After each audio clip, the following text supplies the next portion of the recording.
Good morning, West Nile. How are we doing today? Being 18th of September 2024. I want to say most welcome on board for today's session of Business Bank on West Nile TV, a channel that is 477 on Star Times, Zuku channel 073. You watch us and get every bit of information that you love to catch with us right there. Being entertainment, information, news, wherever you will get it right there. As well on YouTube, subscribe to our YouTube. That is, of course, the West Nile TV, X West Nile TV. That is Twitter, Facebook, all other social handles were right there. And I want to say thank you so much for being with us. And your host is back. That is a little bit. Hope you're doing well. Hope your business is okay. Today we're gonna be learning quite a number of things. We'll be having some business tips in the last minute of the show. But where we are today is quite interesting. It's the first thing that we need to know. Today we decide to take Kampala Highway. We're this side of Seaford, and we'll be learning what this lady is capable of, what she's doing, how she does her things, why she chose this, what are the challenges she's facing in her business, what are the benefits so far as well getting this business, what's her future plan, what do you need to do when you're starting up a business, what do you not need to do when you don't need something in your business. Those are the things you need to do. There are do's and the don'ts in business. So sometimes you need to sit down and first analyze before you get into business. You cannot just wake up and start something. All we know is that hashtag dream big and start small, hashtag West Nile TV, hashtag business bank. And a Wednesday edition, we are back. And of course, in a short while, not even a short while, just right away, let me ask my dear guest on set, and she tells us everything about herself, about her business. A very young, talented lady. Why she chose this is what we're gonna be knowing. Hello, good morning.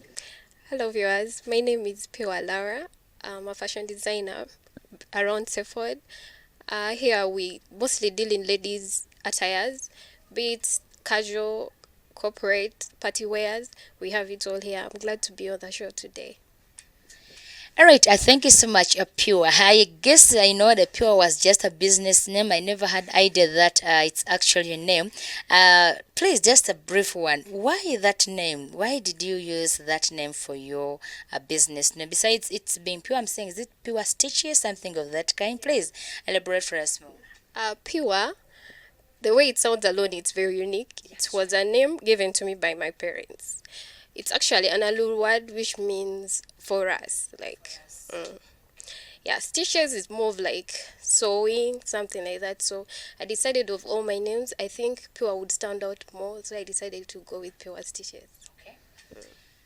Quite interesting right there. Most times the guys that I do get on set normally have names, the business names attached to their names, and realize that that's actually being so creative when it comes to a business. One something you need to know about your business is that you are not going to be struggling with names somewhere else. You'll be like, okay, who should I name? Which name should I give for this business? What should I do to get a name for my business? Yet you have your name.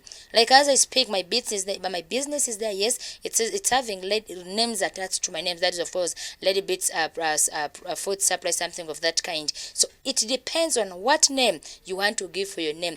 My producer, that's my cameraman, that's Elliot. He also has his own business name. It's amazing. I always love calling him Director Elliot. That is actually his brand. So how you are going to work on your brand matters. What name you are going to give for your business matters. After giving it, push it. Push it. Even if you're going to produce business cards, let it contain your business names. You're not going to have your local name on that business card, then you put AKA the business name. No, it doesn't work like that.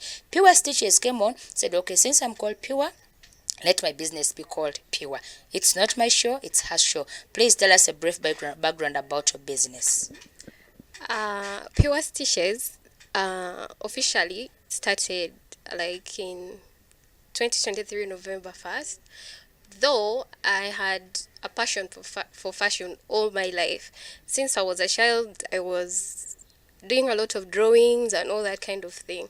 So my father saw that in me, and I was able to do like fine art. So after my senior six, after I finished A level, they asked me what I wanted to do in that time period as I wait to join university. So I told them I would be glad if I could do a short course in fashion and design. So I went to Kampala. I did it for like 3.5 months. Then campus started. But from 2026 to 2023, I've not been doing it.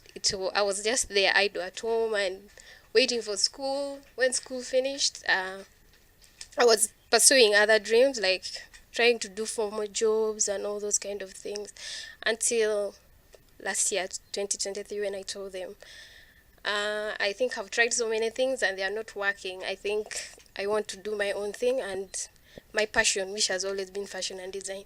And they were so happy and glad that I finally chose that path. They supported me wholly. And on 1st November last year, that's when Pure Stitches was launched. So we have been around for like 10 months now. Yeah. Yeah, normally when you start up something, you are not going to rush with it. You need to take your time. Don't hurry up. If you rush, you crash. The moment you do something and realize that things are not working, don't force. Don't force life. It has me drug because yeti ni rayo refinata ko. You just want to do it. Maybe you want to get a name. Someone will say, yeah, so and so has a boutique. So and so is doing this and that. So and so is, those things are there. Yes, people always hype you. But if you're not doing the reality, at the end of the day, the hype will be meaningless, to be baseless. So sometimes do something at your own pace. She had a dream, she had a passion for the fashion and design, but then she never rushed with it. And she's almost making a year in this place, and she was like, wow, so many people have get to know through her, like Noah, through what she does. Maybe even sometimes the parents will also tell I don't want you to do this, I want you to do that. But these parents love when their child is always a nurse and so forth. But people have got different desires for what they want in life. Yeah, you can choose to do something, and it will come so vividly. Your parents will be like, wow. Why didn't I give you the opportunity earlier? You want to become a business lady, but you don't have the capital. Just a matter of maybe if you have the money, let them give you some money. You start up and you see the progress. You just love everything that you do. All in all, what I'm trying to communicate is that when someone wants to do something, give that person the chance to do what he or she wants to do. Now we're here. That is, of course, 10 months, almost making a year, a few days to come. And today we happened to get opportunity to be on TV, to express to the youth, to express to your clients what best you can do, where they can locate you and so forth. I don't know if earlier on you did give for us where and how we can find you, unless I never picked you. Please highlight about that, your location about this place. We are located along Kampala Highway around Seford, but next to former Finchurch Aid Office. That's our current location. Though we plan on relocating in the next 1 or 2 months, we shall be along the highway now for easy identification. Yeah. All right, you did say that you had a passion for fashion design and maybe garment cutting, as you say. And like when you had this dream, there was that battle between you as well, maybe your parents never wanted to do this, they want you to do something else, but your interest was here. Since the passion at school was fine art. Most people who do fine art actually they love doing things for themselves. So like when someone looks at this room right now, the person will be like, yeah, she did fine art. I came in like this, I'm like, yeah, the setup is interesting, I love every bit of it. This is someone who had idea about fine art. So of all things, like you could do something different from this. Why did you really had that interest so much into fashion? Yet maybe Ashama wanted you to be somewhere else, the parents, friends. Sometimes you look at your friends, be like, okay, you see that friend of mine? I want to be like her. There's so many times people be like, I want to be like Lady Bates. She's a journalist. She works in, she's an event host. What? I'm like, don't be like me, but do something to be better than you who was yesterday. Like right now, like I want to, like, if I want to advance, I don't want to be like how I was yesterday, but I'm not going to look at you and I'll be like, I want to be like her. You get it? So that's all I want to know from you about that very particular interest. For my case, like it was different because my parents, they've always first told us to do what we want, like pursue what you feel you have passion is. So from way back when my father identified that I liked to draw and all that, he has always supported it. So when I joined A level, I did fine art, so with the aim of doing fashion and design. So the cutoff points at Makerere couldn't let me do fine art, so they gave me international business at MOOBS. So after doing all that, um, I had now this interest. Maybe I should do a formal job. So my interests were conflicting each other. It was me was the case. So, but them, they're like, you always wanted fashion. So maybe you go roam around and see if formal job is really what meant for you. So they let me go and do the formal job. I tried here and there, but they were not permanent. You do a gig, a contract of 3 months, it has ended. So it wasn't really stable.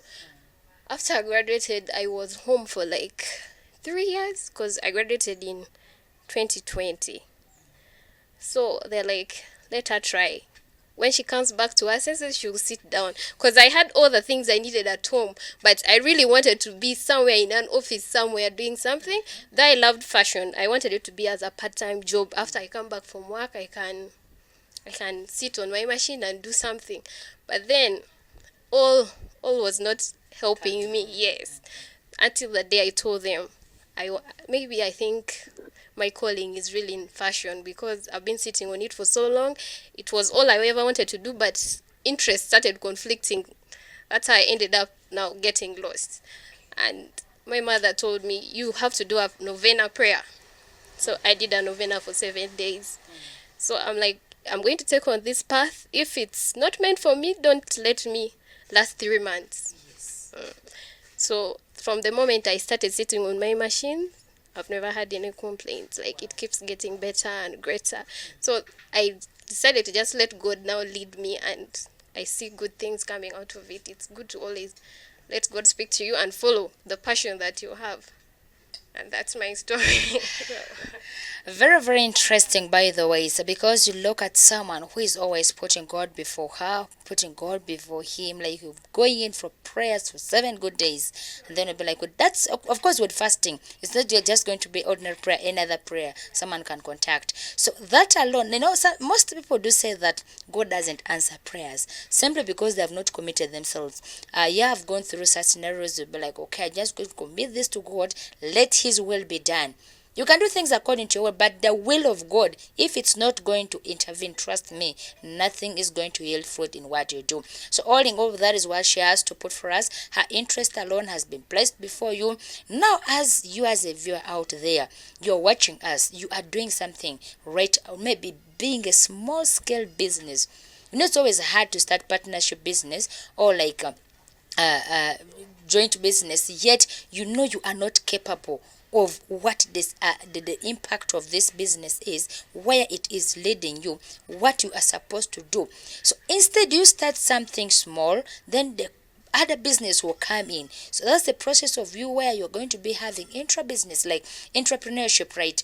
Rather, if you're going to have that, which means she is already having this right now, so a client will come and the client will be like, okay, work on me in this kitchen, I want this and that, let me first go out and withdraw money. You realize that she will be like, no, don't go, I have mobile money here. That is how gradually something can now come in into that very business you are doing. But you're starting something you really want to rush, you're leaving this one to reach there, it doesn't make any little bit of sense in what you do. So sometimes collect yourself, sit, think thoroughly. Don't give yourself 2-3 days to think. If you want to start something, by January next year, I think I need to open a branch of this. What do you have right now? What are you going to use to open the branch? Yet in the current shop, things are not well. Things are not organized. You don't have all the equipments. You don't have the materials. You don't have the machines. You don't have what it takes you to take you to the other place. Why are you going to put yourself under pressure? That's why most young entrepreneurs end up pulling themselves back. They end up regretting why they took that decision. They end up regretting why they never seek ideas from other people. So when it comes to business bank, you learn all that you need to learn. You know what you need to know. And in case you really want to inquire something, all you need to do is get to someone who has business idea. Talk to him. Talk to her. Ask him, how do you do this? I wanted to do something. No, the bright ones, they're those ones who are not actually selfish. They will tell you, it's okay. What I am doing is, I did A, B, C, D. I had the sum of 100,000. I had the sum of 200,000. I had the sum of this, and that. I started gradually. That's how I am growing. Like me, yes, I started my business. That is, of course, what I am dealing with. Everyone knows that I'm a business lady. I do deal with Iris. That's, of course, vegetables, produce, and so forth. But then, did you ask yourself how much money I started my business with? 100,000. 100,000. That's how the whole process started. But I keep moving year in, year out. 2 years now I'm operating, and everything is interesting. So right now you're going to take us on, like, since you started this, I don't know how much you had to start up putting these things. We're already seeing machines. This is not an achievement which is done in a day, in a month's time, but of course it's a grace period of time achievement. So you will tell us how much capital you put into this. What were your first items by that time? You get it? Because, sometimes someone can start a boutique, or someone can start such a place. The person will even start with 2 pieces of kitenges. You first show it, then you move around, you sell, you get 5,000. Last week I was with that is, of course, Chris Evans. He told me the first gig he had, it was, I think the book was 60,000. He spent all he could. At the end of the day, the interest was 5,000. The second gig moved on. It was vivid. Later on, he discovered around 50 something, 100 interest. Because when you do something nice, someone can give you a tip. He got a tip of 50. The second gig was worth 10 plus million. And he couldn't believe it. So that alone will just hope to know what this person is capable of, what he or she has achieved. So kindly tell us. I don't know if you mind to tell us that, but I believe you will tell us. How much did it cost you to start up this, like the capital alone to open up this place? It's really kind of hard for me to know how much it was, because I had like a machine before. The first machine, it was already there. Then these dummies, I started buying them one by one. The moment like any little money I get, I put something in place. And every little money I get, the only time maybe I can say I put money was maybe paying rent, modifying the place, like the painting and all that kind of things. Then the furnishing and all that. I don't have a fixed amount. I can't really tell like how much it was. It was just something that was, I get this money, I put it here. I get this one, I put there, like that. So I don't know. You can't actually figure it out, like figure it out, because things were coming one by one until it, like, to form the whole place. I didn't do everything at once. Machine was already there at home. The dummy, I first started with one dummy, then I got the second one. The third one came when it was when I was already here.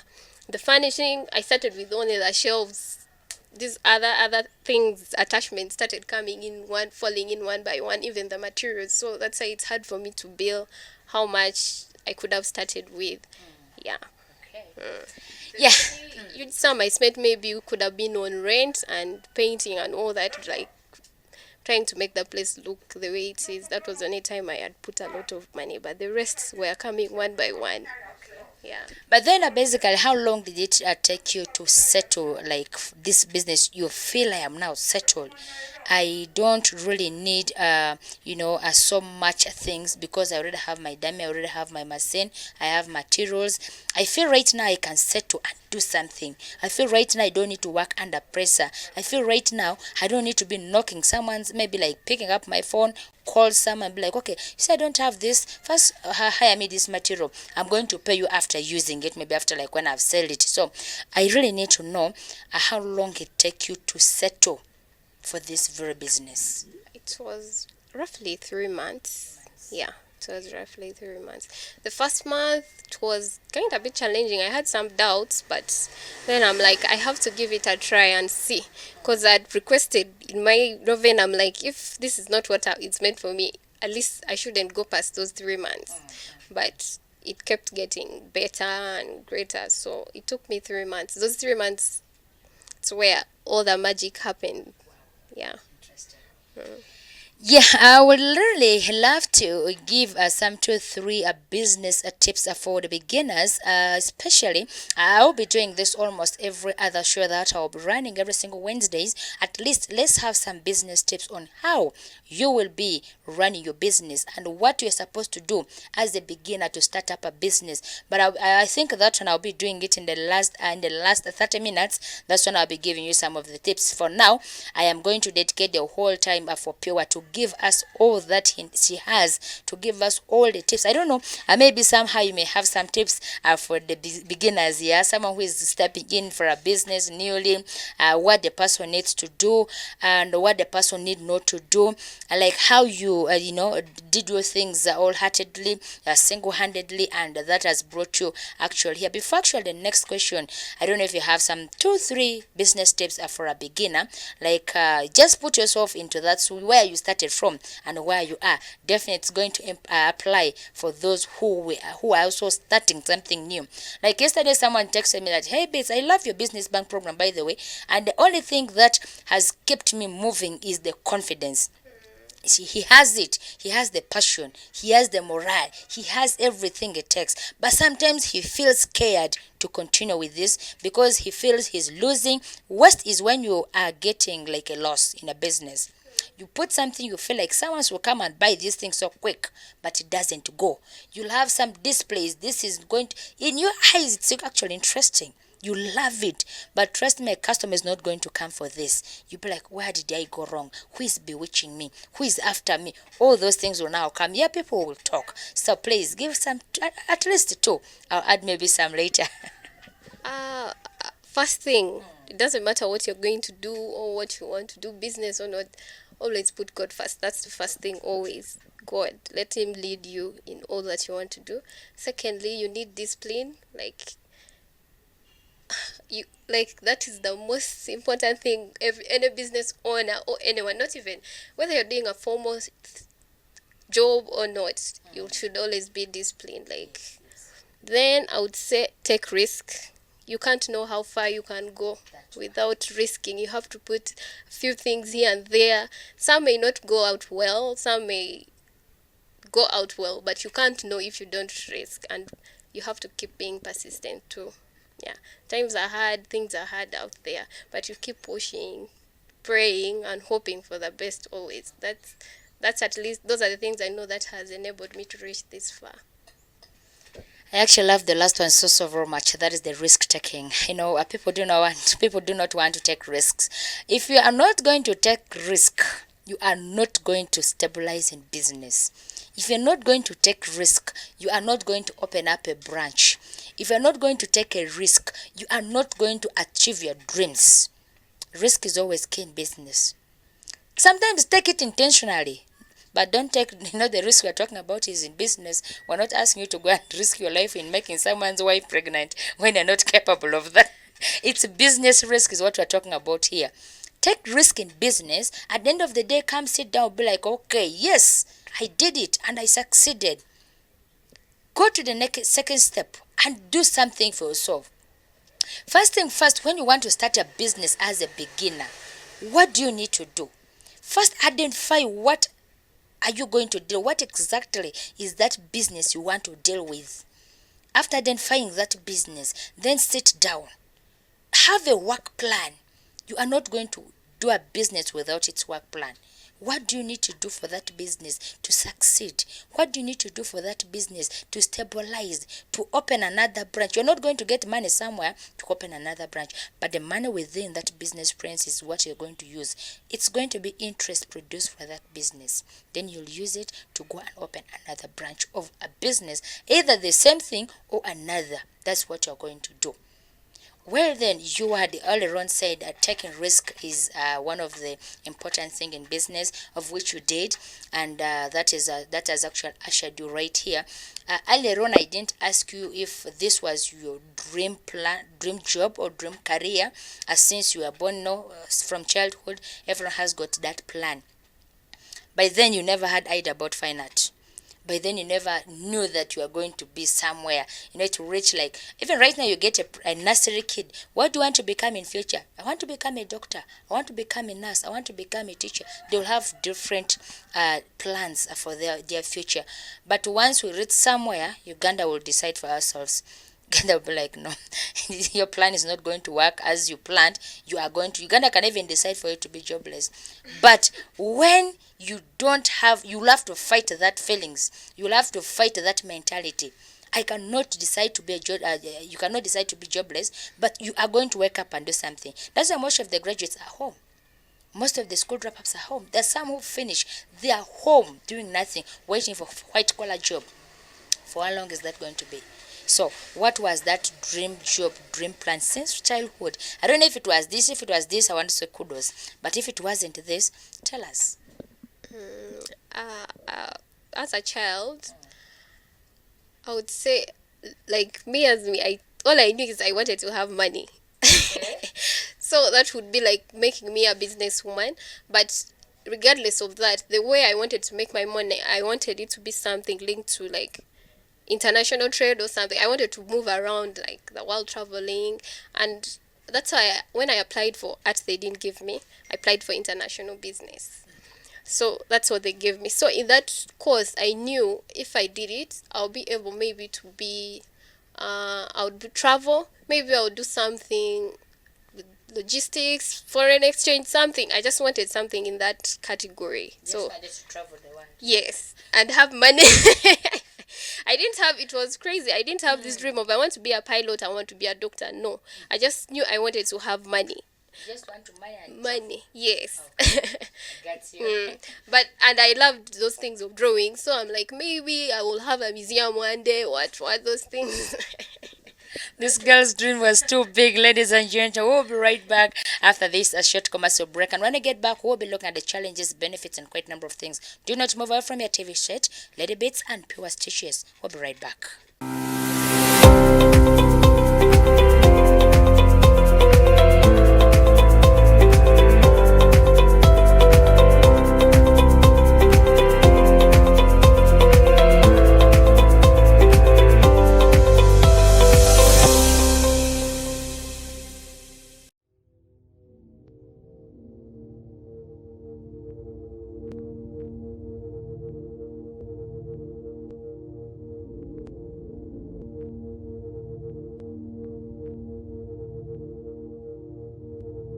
West Nile TV, lighting up the region.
West Nile TV, lighting up the region.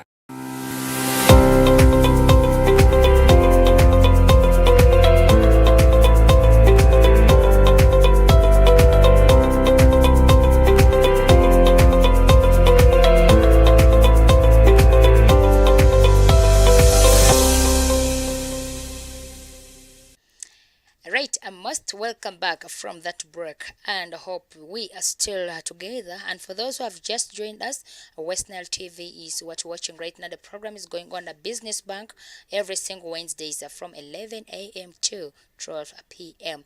And we're in the last 30 minutes to wind up this very show. And all I need to tell you is that sit back, relax, and know something. Before I give you another tip, let's first welcome my dear Pure Stitches back on set. You're most welcome back from the break. Thank you so much. How is it feel? How does it feel like, It feels good. Like finally, The jazz we had behind it was so interesting, but at least you can tell someone something. it feels good. Okay. Well, then, let's look at just a quick one. Earlier on, I did say when you start up something for yourself, first thing first, you need to define what you need to do when it comes to business. This is actual for the beginners. And a second thing, after what you have defined what you need is develop a business plan. I did hint this earlier on. When you're developing a business plan, you need to outline your goals of this very business plan you have. You need to have your mission for this business and a vision as well. Define your business model and revenue streams. How you're going to make money for this business. Where you're going to get money for this business. You need to have that and you need to define that. Then create a marketing and sales strategy. You are going to put something, but you're not going to have that's of course a market strategy. You are not having it. You don't even know how best you're going to market your business, what strategy you're going to use to promote this business. Then establish a financial projections and a budget. Once that is done, then come back to Bits. Tell me, Bits, yes, I learned something and it worked out so vividly. The next will come after this very question. I'm going to pause till my dear Pure Stitches. Yes, Pure Stitches, please tell us briefly.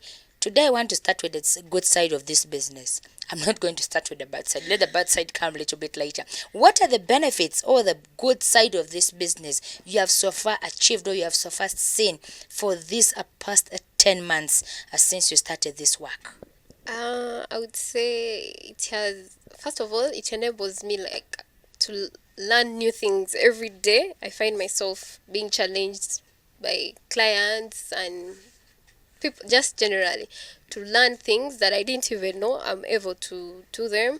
Then my marketing, like I should say social capital, enabled me meet a lot of people, opportunities, That's and very, very important. all that, and that is what every business needs. So yeah, I'm able to meet a lot of people who are able to get back to me and connect with me. Interesting. Yeah. Interesting. Yeah, I actually love that so much. Sometimes the people do not value a social capital and they look at it something just there. But you have your smartphone. What are you doing with it? How are you going to connect to people who has no idea about your business? By the way, as a kudos, several times I see your post on TikTok. I'm like, wow, someday you'll smile, someday it will be okay with you. There's some people who silently pray for you without your notice. Then you'll be like, okay, is there someone who's going to love this? Is there someone who's going to react on this? But the more like when it comes to social media, people do put things with the aim that people are going to love, with the aim that people are going to react. Don't get so shocked that you're going to put a post for about 12 hours. There will be there will be no like, there will be no share, there will be no nothing. But people have seen what you are doing. Continue doing that, and then time will come, they will be like, okay, this one has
what your heart wanted you to do.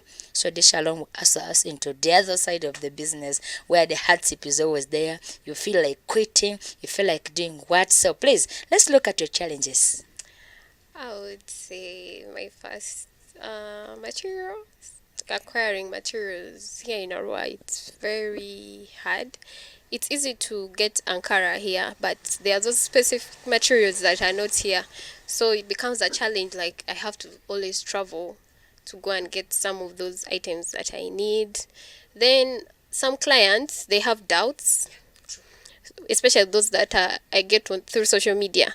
Someone will be like, maybe a scam, I can't be sure that you're going to do this, like such kind of things. So someone withdraws and be like, I thought you're in Kampala, I thought you're in this place, but you're very far, so I'm sorry, I can't give you the work. Yeah. Then I would say even the location is kind of challenging for me right now, because I need it to be somewhere that is open, and here is a bit inside, so it's to access this place is not that easy for most people. But I feel if I'm along the highway, it will be easier for people to identify that this is where Pure Stitches is and all that kind of thing. Yeah, then sometimes I would say payments, you do work and a client just goes mute on you, and it's so wrecking. Like sometimes I even break down and cry. Someone just refuses deliberately to pay your money, yet you offered a service. They liked it, but they just choose to be mean and not pay you for the good work you've done. So that is actually the biggest blow. So, but I'm managing it somehow. But it's one big challenge that I'm facing. Yeah. Right. This is heartbreaking, by the way, because you were saying your work done. It's actually perfect. You love it. But you're going to pretend before this person, this work is not like how I wanted it. It doesn't come like, these are the tips of, someone not wanting to give you money. But in your heart, you have done a good job, and this person will definitely love this work. I'm one person who loves compliment when it comes to working on such clothes. You like everything comes, the person will do her best. The very first day I put on this cloth, trust me, whether I like it or yes, there's a complaint. But good enough, I normally do not complain to the designers. I'll be now coming to complain to my maid when I reach home. She will even tell me, auntie, you're smart. I'll be like, no, something is missing here. I'll get the phone, because normally I get my first ones online. I'll be like, you see, it's supposed to be like this. Now see what they have made. Like, you make something so unique like this, very smart. You can even see this, I'm admiring already. But it's going to be on me. I'll tell the partner it's not matching. The second time, the third time I'll put on this cloth is when I'll give you a call and appreciate you. That is my biggest weakness when it comes to working on these outfits. So normally, but the beauty is I don't speak negative towards you before your face. I don't speak negative to anyone else. I first go battle with it for the first time, battle with it for the second time. I'll be like, no, it's coming. So the moment I see it's Alsham, then I'll give you a call, be like, Pure, wow, thank you so much. It's Alsham. If I'm going to give you a call for the very first day, just know I took the whole day to battle with what you made for me. So normally it comes like, let's learn to give people's flowers. When something is really nice, say thank you, it's interesting, have your flowers, pay this person. Be like, okay, next order is coming in a short while. Even if it's going to take you 2 months, but as long as someone, because no one is going to rush to do your work, the person wants you back. The person wants you to do something. Sure, you had earlier on said sometimes getting these materials, like it's kind of hard. Where do you normally get your materials from? Is it within, or you travel for it in Kampala, or maybe out of Kampala? The Ankara, the Kitenges, I get them mostly in Arua. But there are those other unique fabrics and sewing items that are nowhere here within Arua. So that forces me to travel to Kampala to go and buy those things. Yeah, because they are not here. So you end up spending more, like a lot more than you could have spent if they were within, like easily available in Arua. Yeah. So like when you travel to Kampala to get these materials, who do you normally leave behind to manage this place? I have a colleague, but she's currently on maternity leave. Yeah, she used to help me, more of like an assistant and something like that. That was the only person who was there. Though sometimes I have students Yes. So when they are around, if I have like one or two of them who are teaching, because the space is small, I can't have more people. So I take that chance. They are there, they can still come and open for me as they learn other things when I'm not there. I use that opportunity to travel, go and get stuff. Yeah. Now that this has actually piqued interest in this so much, like when it comes to handling students in taking them through on this Kitenge works and so forth. Now, I and you know that we only have here one machine. So when it comes to teaching, maybe like taking someone through, you need to sit on your machine. This person sits, and I think it's going to be one-on-one thing. I don't know how you do yours. How do you normally take your student through this training when it comes to the work of machine? Maybe cutting, those things can be easier. You can help alongside you. But when it comes to the actual work, since our machine is only one, how do we handle that? The crazy thing about fashion is cutting is actually the crazy work. Cutting is the challenging one. So, and I usually take one student per like 3 months. I take one person to train because machine is only one. So when we are done sewing, I can dedicate maybe this week we are strictly cutting. So we do the cutting. Then the next week I sit, I show her maybe how it's done. Then I give her the chance to sit and also do while I supervise. Yeah. So I'll be like, do this like this. But when it's her operating the machine, yes. That one I now get it. Of course, you're not going to be so far. You'll have to keep a close watch on this person to see how this work goes. Now, let's look at a scenario. Someone comes and wants to learn something when it comes to working with these, anchors, making it, showing it. How much do you normally charge? And you talked of 3 months. Is that 3 months a period going to be for cutting, for showing, everything? The 3 months, it depends on actually how fast a learner is. I put 3 months as a standard, whatever, but there are people who are very fast in 2 months, they are done learning. So I usually, someone can decide to pay, I charge 100,000 per month. So someone can decide to pay 300 at once, or they can deposit monthly. Yeah. So fast learners, they can take 1 or 2 months. Then those people who are slow, they can go up to 3. Someone can even decide to go up to 4. Yeah. Now, let's look at a scenario. You are going to call me around. I will have to learn these things. Maybe like I'll come, knock your door. I want to learn. After learning, I am a fast learner. Let's assume I'm a fast learner. So as I'm going to learn this thing, maybe even in 3-4 weeks, that's 1 month, I'm done learning. But I've just paid 100,000. Remember, I'm supposed to learn this 3 months, but I've put you 100. I'm learning this. I've learned everything in a period of 1 month. What are you going to do for the past 2 months? Or you're just going to stick on the 1 month I've paid you, and as long as I've learned everything, I'll go on mute. I'm not coming back because I've learned everything. You get it? Or else I am going to be learning in 2 months, but everything actually I'm going to learn in 1 month. The second month will just be learning few things. I'll have interest of coming as if I don't want to come, because in my heart I have learned all these things. What do you normally do to such scenarios, like to such people? If at all you have, or if maybe they're going to come in future, you never know. So we need to be prepared and ready for something that knocks us ahead of time. The thing is, I always give them that privilege of you choose how you want to pay, whether it's going to be monthly or 3 months. But I always tell them monthly is better. So yeah, that helps them decide whether they want to stay longer, how they are learning, how fast they're going, helps them to understand whether they want to learn faster and go, or they want to stay longer for those and cover those 3 months. Yeah, that's how I've been doing it. Earlier on, you were giving us your challenges, but I didn't hear you talking about the use of power and so forth.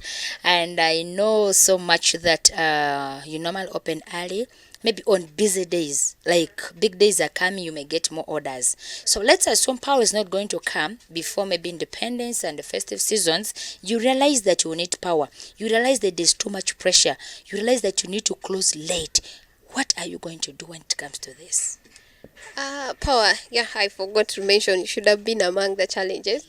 Power is indeed a challenge because my second machine is an electric machine. That's why it's not here. So I operate from home. What I do, I close early. then I go and continue with work at home. That's what I do every day. So I may leave here at 7, but I sleep at midnight or 1 every day because I'm mostly cutting here. I use the other one, the electric machine at home. But if it was here, I would have spent maybe close at 9, 10 and all that. So I carry all the work home. So so hectic, yeah. So power is indeed a challenge for me. Yeah, that's when you realize that most times the guys do take their work to the bedrooms, to the sitting rooms, because people, by the way, do not want to rest when they are committed to what they love. You can imagine someone is here from 7 to 7 p.m. Instead of going home, you now be WhatsApping with your friends, you'll be thinking about new ideas, you're yet going to start to do work. You are sleeping late simply because you love to do what you want, like you love so much. Sometimes you do something out of feelings that if I don't do this, what will the owner think about me? Now we're coming to the most dangerous part when it comes to your profession. But first thing first, let's learn to love what we have at hand. If your work is to be like what she's doing, love it wholeheartedly because it's what you choose to do. But then, these people are very tricky. They're very, very tricky. So we're coming to that scenario. There are going to be orders. What is, I think, before actually I get to that question, what are your busy months when it comes to this work? You feel there's no time for you to rest. You're always busy. Yeah, day in, day out, night and day, you're busy. You don't even, sometimes you even forget to eat. Which periods are those? That should be festive period because I came here in November 1st. People didn't know, but as soon as I came like this, I got my first bridal team in November when I came here. So I it was really busy. But truth be told, I've been busy throughout the year. Like I've really been busy. But it gets worse. It's even starting to get worse now from August last month. People there I see there's a lot of functions going on right now. So it already looks like it's going to be busy all through. So festive season was because I remember last year December it was crazy. So you would wake up at 4:35, you're sleeping. Yes, because orders are there and you have to beat the deadline. You can't do anything about it. People are there. This one walks in, another goes out, another one is this one is walking out, this one is walking in. So it was really challenging. I don't know how this next one is going to be, but that was my second month here. So it was very hard. I would sleep at 1, wake up at 4:30 every day. Eating food was even a challenge. So what kept me going? I had drinks. So I would now be on smoothies and milk. That was the only. But eating real food, it wasn't. Yeah, the pressure was too much. So yeah, that's how it is. All right, that one then brings me to this very question whereby you have a lot of orders and people will be demanding. I don't know if you have seen some memes like, people do sit with pangas next to the tailors because they have not shown the clothes they want to use. It's not coming. Others, sometimes the work on it, they end up selling. Because someone will come here and admire this. Yet this is someone's outfit. You get it? But wait, why do you have to put someone's outfit on display? Then this will happen.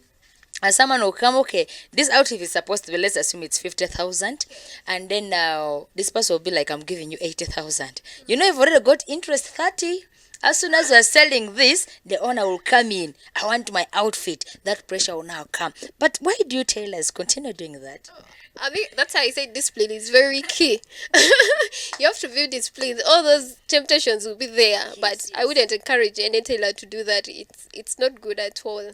Yeah, stick to what you stick to what you have and what you're doing. It's not wise to sell off other clients' outfit unless if you want to sell. Better you purchase the material, make, and then put that particular item for strictly for sale. Yes, that's what I would advise. Yeah, that advice is actually interesting. That alone will as well usher us into a few pieces of advice. We're looking at that is your growth phase.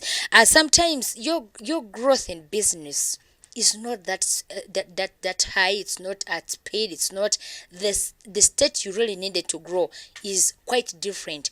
But your growth is not how you expected it. So continuously innovate. How you are going to innovate matters in your business. Stay ahead of that is competition. Sometimes when it comes to competition, some people do run away. I'm actually coming in a short while to Pure's teachers to tell us her ways, like how she battles such. I am seeing on her line here, there are no competitors when it comes to this, but she has friends who are into this line. I mean, into this job, and how she's coping up with them matters a lot. When it comes to competition, you are doing your business. Someone does her or his business. You all have different customers. You all have different ways of attending to customers. By the way, one key advice I need to give you in business is your customer language. How you're going to use your customer language matters. How you're going to welcome your customers matters. What you're going to do to your customers matters. A customer will have issues with their partner way back at home. This person will transfer this anger at your workplace. Instead of coming here saying hello, good morning, the person will just come and be looking at you with moody eyes as if you're the husband, as if you're the wife. You forget that they had issues. She will forget that she's not actually at home. Now she'll transfer all the angers here. You come and say good morning. Like you're greeting a customer. You welcome. Hey madam, you're most welcome. How may I help you? Then there's you who is at your workplace. You also be looking at your customer. Me do da Me they wonder what is happening. So sometimes let's learn to use customer language. Let's know how to deal with our customers. Then you as a customer who is coming to my shop, please accord some little respect. I know you are my boss, because without you, this work is not going to get done. What you need to do is come, greet me. Even if you don't want to greet me, it's okay. Just tell me, may I have A, B, C, D? If I have, I'll tell you yes. I'll serve you. Thank you. Learn to appreciate your customer. Regardless how little the thing he has bought or she has bought. Appreciate. Learn to live with that word, our deformity. Keep it so close to you. Any single thing. Even if someone comes and do window shopping, how much is this? How much is your kitenge? How much is this? How much do you show this? Even if this person will not pay, say thanks for coming. See you again next time. I don't know if you have ever come across such customers. Some when a very, very mood manner. Like this person has issues from where he or she is coming from, they'll come and finish the anger on you. So if you're not going to stand strong, you will definitely have to exchange words with this person. So a customer comes and maybe inquire prices. How much do you make this? What's your price tag? How much is your kitenge? How do you do this and that? At the end of the day, this person will not come and buy these things. I don't know if you have ever come across such customers. Yeah, they are there. Passers by and all the others, they pass by and inquire. But you just have to be gentle with them. Just be gentle, understand. So when they ask, they may not even buy it, but they will just ask. Some may even, when you tell them the price, they'll be like, "Okay, you're very expensive." So sometimes I even don't know what to reply to them. Yeah, I just smile and be like, maybe I don't know what I can do about it, but that's the price. That's what I say. Now, let's look at your future plan about this business, what you intend to do, what more do you need to add into this business, and so forth is what we'll need to put our interest in right now. My plans, God willingly, I'd like to get a bigger place, move out of this place and go to somewhere where I can easily be seen by a lot of people. Yeah, and then I want to start bringing materials, like those other materials that are really very hard to find within, so that I can have them within my premises. I don't have to travel far away. Then, God willing, also I would like to open a branch in Kampala. Yeah. So those are the plans I have. I hope God will help me see them happen. Yeah. It was the same God who showed you this way. The same God is going to open you that very particular plan that you want. So all in all, what you need to do is everything you do, put God first. Whatever thing that you want to do and achieve in business, like we humans, our plans are always different. My plan can be even to do something tomorrow, but when God says no, it's not going to happen tomorrow, it will not happen. So all in all, let's do something in the presence of Almighty. So there, your things will work out as you planned. So that has been the plan about just a very particular business. We are looking at actually was going to give you a simple question. I'm not going to give unless you're going to wrap up in summary about advice to the youths, the ladies, the young ones who are there. Then lastly, you have to give us your last word because we're only 2 minutes away with this program. Yeah, the advice I would say, put God first in all that you do and follow what your dreams, like if you have a dream, no matter how long it's going to take you to blossom out there, that is what you should always follow, and be dedicated, do it wholeheartedly. Someone out there is watching what you're doing, so it will all eventually pay off in the end. Yeah. Your last words. uh, I just want to say that maybe a thank you for this opportunity that West Nile TV has given me today. This is going to enable me reach out many people out there and inspire. Maybe I hope this program will inspire a lot of young ladies out there to always follow their dreams and work hard. Like, it's never going to be easy out there, and it has never been easy for girl child. If you let the world like mislead you, you'll never go very far. Thank you so much. All in all, stay that is a focus. Learn to stay organized. Learn to learn to actually learn from failures as well. If you're not going to learn from failure, it's going to be very hard for you. Hashtag Business Bank 18th of that is a September 2023. This is the second last edition for this very particular month. We are meeting again next week. All I want to tell you is thank you so much for keeping it tuned with us. That's West Nile TV. Your host has been Lady Beats together with the Pure Stitches. Let's meet again next time. Good afternoon.